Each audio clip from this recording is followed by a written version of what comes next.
دی ابو جهل له دعوت ورکولو غمخوار دی لکه څنګه تبلیغ والا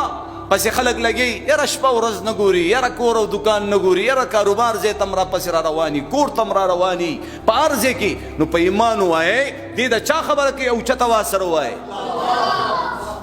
دی د الله خبره کوي جناب محمد رسول الله د چا خبره کوله الله زما محترم خلق را جمع شو ابو طالب ته وی دا وراره دې سنبال که به درله سنبالو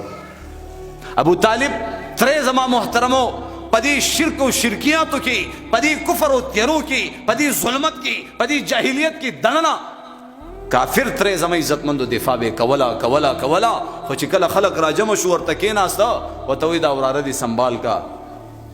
دا خو موږ د کاروبار ځایونو پسې را رواني کور تم را رواني پوله پټي هر ځای کې یو ځای کې د دنه خلاصېدل نه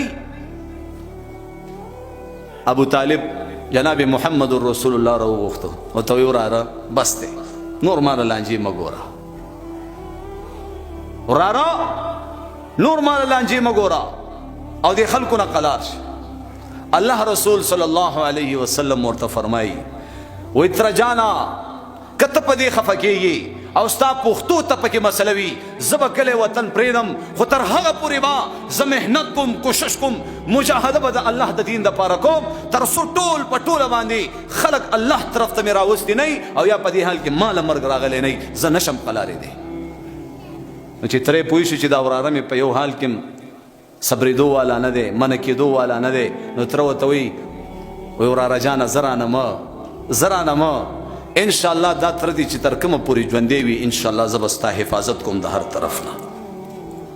زه به ستا دفاع کوم د هر طرف نه کافر دی کافر تر نو موږ او تاسو مسلمانانی نو د تبلیغ والا رکاوټ به کوو هغې مقابلې به کوو د علماو مقابلې به کوو وکئ د الله عذاب له دعوت ورکئ بعضې علاقو کې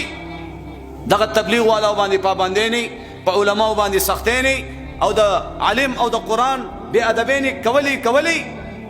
الله رب العزت به داسې عذابونه را مسلط که کنه چې سمې هلو زلو باندې ووهل د پاسېدو نه وایستل اوس یاسې پټاخه خلاصیږي بس او چې بس خبره خطا ده اما محترمو زه علی الاعلان دا خبره کوم ستا دا پاکستان بچته والله العظیم دا د قرآن والاو د برکت باندې بچته دا د دې علماو په برکت بچته دا د تبلیغ والاو په برکت بچته نو جناب محمد رسول الله ابو جهل ته لګې دی دعوت ورکوي ابو جهل ورته غوسه شو او په غوسه کې دومره حد ته ورسېدو چې په الله رسول باندې را باندې که الله رسول ته سپیړې نیولې الله رسول صلی الله علیه وسلم دومره ووهلو زما محترمو حضرت حمزه رضی الله عنه هغې بیبي خاون ښکار له تللی و چې کله هلته نه راغی ورته وایي دا یتیم دی پلار یې نشته مور یې نشته رور یې نشته خور یې نشته که خبره یې نه منې نو وهل ولې ورکړه وهی یې ولې دا تاسو ته مناسب کاري دا وګوره ابو جهل لعین علیه لعنت محمد والی دی هغه وګوره الله رسول هلته ناست دی زار او قطار سره جاړي یا الله مور دې مرانه واخسته پلار دې مرانه واخستو په ماشومتوب کې د یتیم پرېښوستم نیکه دې مرانه واخستو ابو طالب هم تېنه واخستو عبدالمطلب هم تېنه واخستو او دلته پې خلکو را باندې کړي د انسان د زړه ته څومره درد به زما عزتمندو محسوسېږي چې زه ستاسو دپاره د کامیابۍ سوچ کوم او تاسو څه کوئ ما سره په دې کې حمزه رضی الله عنه لاړی او ابو جهل باندې را کېښوسته او ښې ووهل او زما محترم هغې نه بعد راغی ورته وایي وراره مه خفه کېږه ستا بدله مې واخست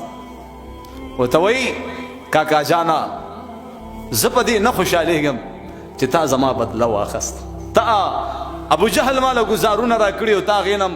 گزارونه ویستل و ای وراره جانه ته په څه خوشحالېږي وایي کاکا جانا زه په دې خوشحالېږم ته ووایه لا اله الا الله محمد رسول الله هغه تره ورته وایي وراره چې ته په دې خوشحالېږي نن به ستا زړه زه خوشحالوم کلمه وویله مسلمان شو